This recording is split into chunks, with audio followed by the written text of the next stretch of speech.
السلام عليكم ورحمة الله وبركاته. أصحابتي دوان دي سلام ميل كستا جوجتان. أصحابي waxaan idin wadaa arooskii qamar suugaani iyo Naziim baan idin wadaa clip yar oo gaaban oo kamid ah aroosan inaba caadi ahayn baa loo dhigay. Asxaabteedan jeclay markasta waxaan jeclay inaan raali geliyo video kasta oo arkana inaan idin soo gudbiyo idin la qaybsado asxaabteeda.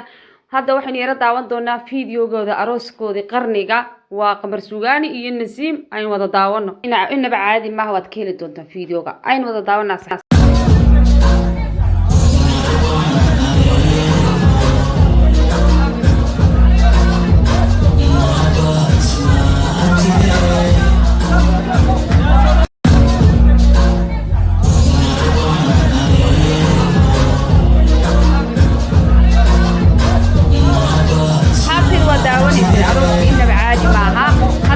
kamid ayaan daawan doonaa insha Allah hadaad ka hesho asxaabteeda like share comment asxaabe nagu dhiirigeliya arooskii qarniga waa qamar suugaani iyo Naziim aynu wada daawano.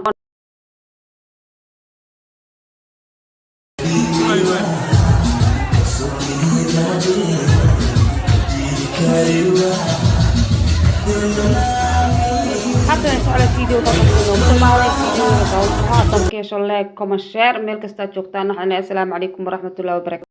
فيديو كستان إن شاء الله وانا دي سو قد بدو انا يدكونا لايك اي شارك كوما كانو